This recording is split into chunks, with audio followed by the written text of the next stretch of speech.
some of you may know Adam Carolla. He has a pretty... I don't know him, but I know of him, and he's pretty entertaining. Yeah, he is actually one of the most successful podcasters, and he's been doing it for a long time. It helps when you have a Hollywood career to... Yeah, he used to do He's Love the Line. Podfather, correct? What? The Podfather? No, that's Adam Curry. Oh, okay. Adam Curry was one of the initial podcasters, so he was one of the first out the gate. Adam Carolla's the guy with the unibrow that used to be on the Man Show. He used to be a part of Love Line as well, which is what Never heard of it. Really? You've never heard of Love Line? You've never heard of... I'm surprised by that. Love Line is it's actually still on the air, but Adam Carolla is no longer on the show. It was Adam Carolla and Dr. Drew, and they did like a 2-hour-a-night love, sex advice show, basically, and it was fascinating. It's Dr. Drew, the Hollywood pseudo-doctor guy. You've probably seen him on TV or something, person. Right? Yeah, Dr. Drew. And it was a great show. They had great rapport. That was kind of where I think Adam Carolla really built a lot of his career, like not Hollywood, but in radio. And then eventually he ended up leaving radio to do his own podcast. And that's what you're going to tell us about. Yep, so I have an article from the Electronic Frontier Foundation, and this is about the lawsuit that he's involved in with the patent troll. So it's titled The Good, the Bad, and the Ugly of Adam Carolla's Settlement with the Podcasting Troll. Oh, there was a settlement. Oh, that's interesting. So just to bring our listeners up to speed on the story, I know somewhat what's been going on here. So the idea of a patent troll, can either of you explain what that is? Yeah, patent troll is someone who may or may not actually hold a patent and goes around and sues people who have things that are similar to the patent that they claim to hold. Right. They are a company, a patent troll would be an organization, usually of lawyers, that does not do anything of value to the marketplace. They don't actually invent things. They don't promote inventions. They don't bring inventions to the marketplace or anything like that. But what a patent troll will do is acquire patents and then sit on them and attack people who attempt to build similar things. And then sometimes they will go after people for violating a patent that they don't even hold. Sure, just to try to push their weight around or maybe get a settlement. Right, because, somebody gets a letter signed from a lawyer. They're like, I want this to go away. Yep. What do you want? Yep, cut the check, make it go away. So they came after Adam Carolla, who the reason why they chose him is because he's very, very popular podcaster. Yeah, them being personal and audio. Wealthy. Yes. Personal Audio, who claims to be the inventor of podcasting, which I don't really think it's possible to be the inventor of that. I'm sure there's plenty of people that did that independently before somebody patented it. That's just it. I mean, the patent is the problem here, right? So these people, either they came up with the patent, which I doubt, or they somehow landed the patent, and now it's in their repertoire, and they're going to claim that, well, we determined how to send files to people automatically, because that's all a podcast is. I mean, there's a lot of people that will throw this term around, podcast, and they'll use it incorrectly. So like the local talk show host here in town was talking about how he podcast this heroin special that they did here, which was very good, by the way. But it wasn't actually podcast. It was just posted to his website. You can post anything you want to the website. If it's not delivered automatically to the individual who's subscribing to it, then it's not actually a podcast. So on Free Talk Live, we have a podcast. It's a feed, and you can subscribe to it via iTunes or one of the other various different podcast clients out there. There are a bunch of them. And then whenever you run this program, and some people have these programs on all the time, so I've got a podcast program that polls constantly looking for new content. And so your program basically results in you being sent every new show that person puts out, rather than you having to go physically to the person's website and click to download. That's what podcasting is. That's what a podcast is. It's essentially a file on a server somewhere that has instructions as to how your computer can go about fetching a piece of music or a talk show. Yeah, and that's what differentiates it from something like a radio show, right? Well, a radio show can have a podcast. Right, as we do. So Free Talk Live is produced first online live, first on radio stations and online live, and we record it. take the MP3 file and we put it online. You can go and direct download by going to freetalklive.com and clicking like, you always can. But if you subscribe to the podcast, then those MP3 episodes will be delivered to you. So it takes the steps out. It takes the work out of acquiring your favorite audio content. That's the brilliance of the podcast. And I don't know anything about who invented it. I think it's ridiculous to claim that they invented podcasting. Yeah, or that they own the rights to something like podcasting. And what's strange is that they're going after several other large companies as well, or maybe not companies, just organizations. Like I know one of the other websites that they're going after was How Stuff Works. Oh, wow. What? That's a great site, by the way. Yeah, I know. So give me more of the story. Okay. Big news from Texas. Adam Carolla has settled with the podcasting patent troll Personal Audio. Although the settlement is confidential, we can guess the terms. This is because Personal Audio sent out a press release last month saying that it was willing to walk away from its suit with Carolla. So we can assume that Carolla did not pay Personal Audio a penny. We can also assume that in exchange, Carolla gave up the opportunity to challenge the patent and the chance to get his attorney's fees. Sorry about that. EFF's own challenge to Personal Audio's patents is on the separate track and will continue. Our case is before the Patent Trial and Appeal Board at the Patent Office. So EFF went after the patent troll. That's interesting. I didn't know that detail. Yeah, I didn't know that either. They just kind of throw that in without giving a backstory. Yeah, so anyway, we're on a schedule for a hearing in December with a ruling likely by April 2015. So this stuff takes a long time. And yeah. You can imagine swift hand of justice prevails.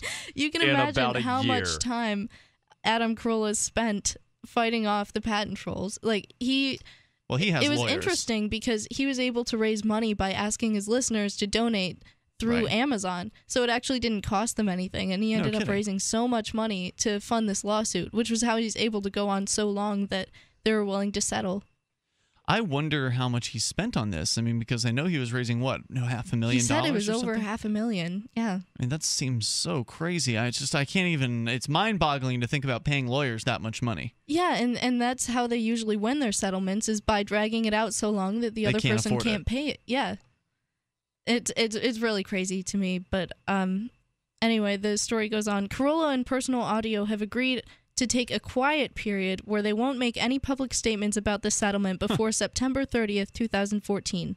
Not coincidentally, Personal Audio is still scheduled to go to trial against a number of television companies, NBC, CBS, and Fox, in September. That's a big challenge to take on. I feel like they have much more money. I wonder if that's about podcasting or if it's about some other patent allegation.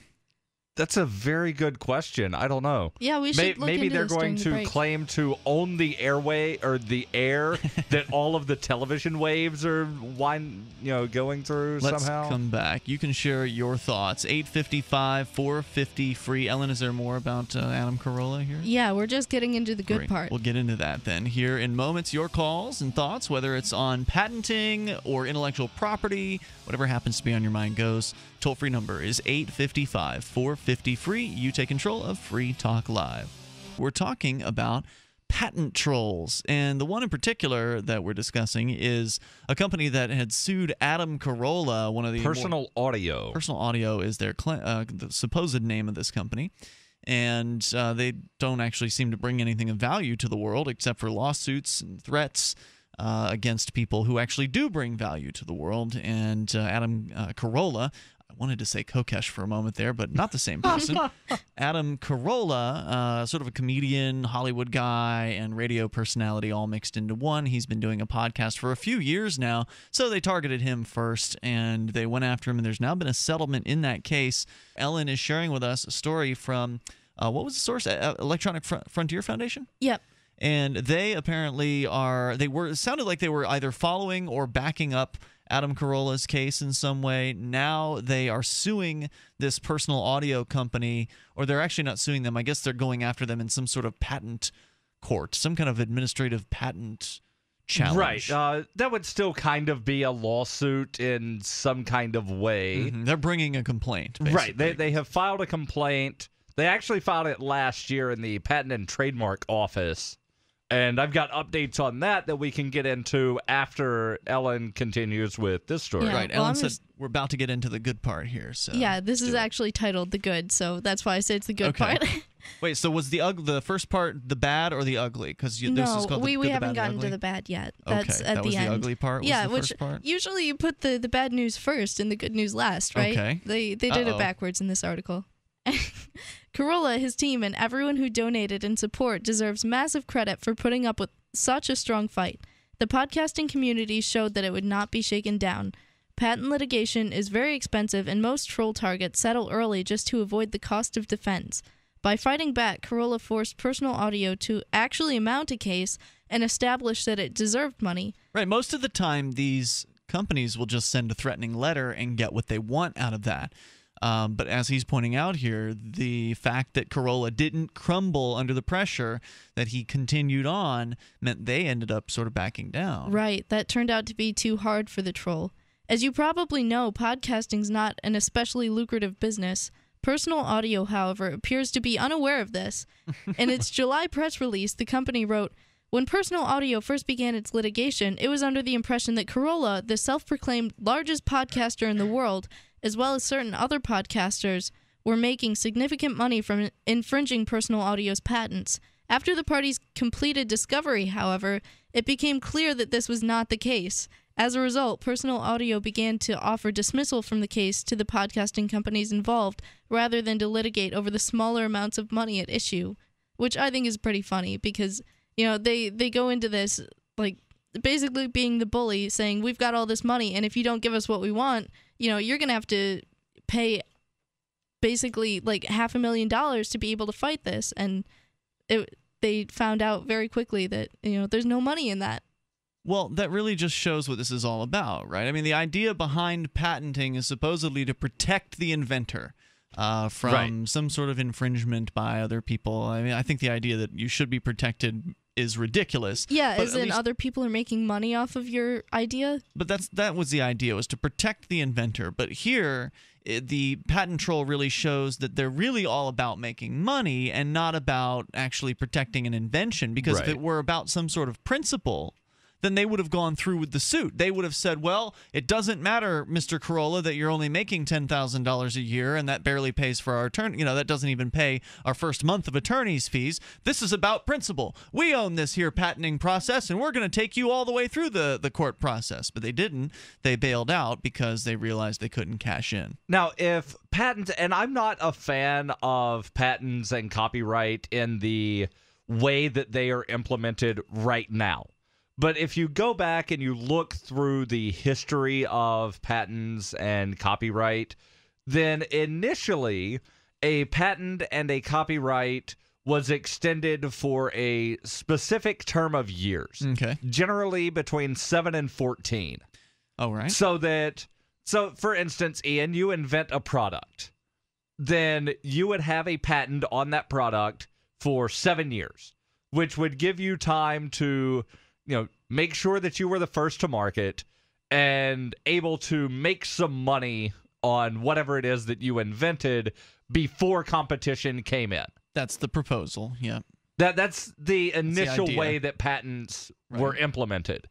And now the way they're doing patents and copyright is the life of the creator/author plus 70 years.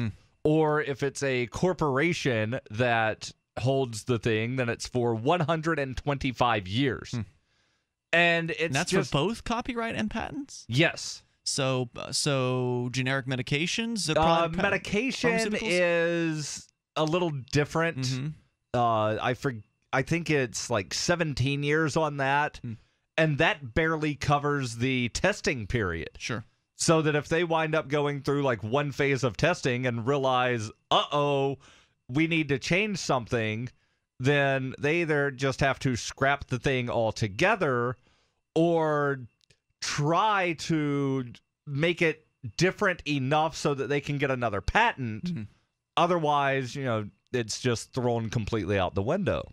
Yeah, so patents are basically just a way to restrict ideas. Sure. Yes. Yeah, which you can't really do with something like podcasts because those are on the internet, and basically anyone can get access to those. Anyone can make those. It's an infinitely reproducible thing. Yeah, that's a great point. I mean, I don't know how many thousands of podcasts there are in the world, but I'd imagine it's in the tens of thousands, if not 100,000 of them. I mean, I don't know. There seems like a lot of damn podcasts, especially if you factor in foreign language, right? As in there. Heck, I've got 4 of them. Toll-free number tonight, 855-450-FREE. That's 855-450-3733. More from the Electronic Frontier Foundation about the good, the bad, and the ugly. We've gotten through the ugly part, right? We've gotten through the good part. Not even the ugly part. Okay. No. So the first part was just the intro. Got it. All right, so more coming up. We're going to get to the bad part here in a little bit. This is Free Talk Live. Share your thoughts. I wanted to thank you and me and GCN for our service. I don't know if you remember this, but you guys donated ad time to a radio ad I made for the EFF about defending, raising money for this case. Oh yeah, that's right. Cool. And I actually just donated $25 to the EFF. To the EFF, yeah, man. With Bitcoin. Wow. Yeah. Congratulations, EFF are good. I used to play in this rock band, and we get royalties of like, I don't know, $50 each, like 20 years later somehow. Like $50 a year? Yeah. Okay. Yeah. Like nothing. Like it's not worth having me do the accounting with the guy to deal with. So I just have him donate my share to the EFF every year too. Because he's in San Francisco and they're right down the street. He just drops it off. Yeah, man, they do good work. They're kind of they're not even minarchists. They're really kind of leftist, and they think government can be fixed. But, some people that do that, like, fight the good fight like no one else can. And we have to live in a world of laws. So I guess it's good. It is good that some people go out and, tilt against those giants. Absolutely. I'll be doing it myself here in a few weeks. And Daryl, do you have a case coming up too still? Or you're waiting on a decision? I've got right? one pending where I'm waiting on a decision. And then there's a case that I'm not directly involved with, but I am responsible for it being filed, where there's a ballot access lawsuit here in New Hampshire that was filed by the ACLU on behalf of the Libertarian Party at my request. It is nice when you have the groups like the ACLU step in to absorb some of the costs of doing this litigation, because it can get pretty expensive. Ellen, we started the show out the first hour by talking about this story that you have from the Electronic Frontier Foundation, EFF.org, about Adam Carolla being attacked by this patent troll. And apparently there's been a settlement in the case, but it's sealed, so you can't know what the terms of the settlement are. EFF sort of speculates as to what they think the settlement involves, which is Adam Carolla paying no money, at least to the patent troll. But you were going to get into this, the bad part of the story, because they term this the good, the bad, and the ugly. So the good news is that the patent troll is likely going to stop going after podcasters at this point. Right. Well, they suffered a decent amount of damages just from legal fees. And, basically Carolla is showing that it's not worth the money to go against podcasters because they have such a wide support base. And the company that is attacking them, Personal Audio, they clearly just don't have an understanding of the industry. Even though they're the ones that supposedly own the patent for podcasting. Yeah. So to get into the bad part of this story, by settling now, Carolla gives up the chance to make Personal Audio pay his fees. If a defendant wins on the merits, it can get fees in extraordinary cases. Winning fees would be a huge deterrent to future litigation from Personal Audio. That's true. Although the Supreme Court recently made it somewhat easier for victorious defendants to get fees, it is still a challenge. Moreover, the judge has a lot of discretion, and this case was in the Eastern District of Texas, a forum generally considered quite friendly to trolls, which I've actually heard about this a little bit, where this specific district in Texas is where most patent troll litigation takes place. Because the judges are friendly there. Right. Makes sense. Carolla's team likely made the calculation that fees would be a long shot. Even more important, Carolla also loses the opportunity to invalidate the patent. If the case had gone to trial, he would have argued that the patent was invalid because the so-called invention was described or made obvious by other people's work before Personal Audio filed its patent. Carolla would have been able to use more prior art at trial than EFF challenges at the Patent Office are limited to printed publications. So EFF is not suing, really. They're going after this patent troll's patent in this case, and what they're saying is their evidence that they can bring into play in this case in this administrative hearing at the Patent Office, because they're challenging the patent with the Patent Office, not in court. Right. So what they're saying is only printed materials would be acceptable, whereas in Carolla's case, he could enter in all kinds of evidence. Well, he could also bring in, witnesses. Okay, so tell me, on this day, how did you create the .mp3 file? Right, it's a ridiculous claim. As Charles Dwan at Public Knowledge recently explained, if Carolla had won on the invalidity issue, he would have defeated personal audio for all podcasters. A troll can't sue with patent claims that have been invalidated by court. Right, they could come back, is what they're pointing out. Right.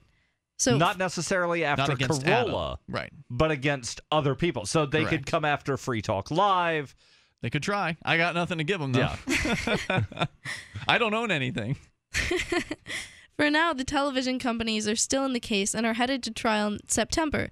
If they don't settle and they win on invalidity, then they would also defeat personal audio for the entire public.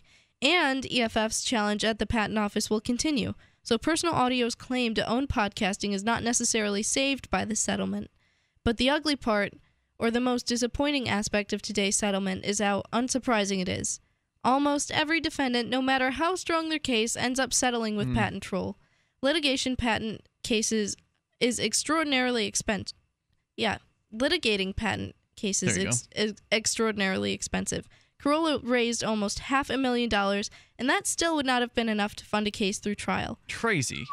Trolls know this and use the cost of defense to extort settlements. In rare cases where someone shows a willingness to fight the end, the troll will often save its patent at the last moment with a walk-away deal. This is likely what happened in Carolla's case, and also what happened when infamous patent troll Lodsys, Lodsys, I don't know how you say that. Sounds right, Lodsys. Settled for nothing with Kaspersky Lab to avoid trial. I'm not really sure what Kaspersky Lab is. I think that's an antivirus company. Probably another patent troll. Yeah, I don't know what the case was in that case. So what they're saying there is that even if you hold out to almost going to trial, that they'll walk away. They'll do this walk-away deal at the very end. I wonder right. It'll be interesting to see what the details are on this case and why did he settle? Right, and we'll find that out in the beginning of September. I think that's when it's being released. I wonder if it's one of those things to where the defendant is not able to object to the other party leaving the case. Well, that was true. There was a headline a little while back from the patent troll saying that they were going to bail on the case, essentially. So, yeah, how would the defendant be able to force him to stay? Filed something with the court. We no longer wish to continue this trial. Right. As the defendant, you could file something to the judge saying, no, I want to take this to court. They're in a district that is very friendly to trolls, according to this article. So the judge is going to be like, dismissed. Right. Oh, the judge has already got their filing fee in the case. Why would they care about going all the way to the end? Judge doesn't care. He's getting paid one way or the other. He gets paid whether he hears a case or not. Well, again, which makes me wonder, why did they go to settlement? What was instead of this patent troll just bailing on the case, which wouldn't have been a settlement? Why did it go to settlement? Who's benefiting from this settlement? Well, I think they're both just saving their skins a little bit because, if they end it now, then neither one of them are going to have to continue paying all of these exorbitant fees. True, but they could end it by just ending it. As it could also be something to where the judge says, okay, before I dismiss this, you have to settle. You have to go to an arbitrator and write up an agreement. Right, and it was sealed, or it was under, I forget what the term was used in the beginning of the article, but the terms of the settlement are not public. Now, you said that in September, I think there's a certain early deadline September, where they can discuss the case, but I don't know if that means they'll be able to discuss the terms of the settlement. In a lot of cases, settlements are always locked down. In my case in Palmer, Massachusetts, it was not locked down, so we were able to talk all about what happened there. Woohoo! Yeah, well, out of time for tonight. See you online in the meantime at freetalklive.com. Check out Daryl at his website, fpp.cc. See you tomorrow. Free Talk Live, 7 nights a week from 7 to 10 Eastern, live on the Liberty Radio Network at LRN.FM.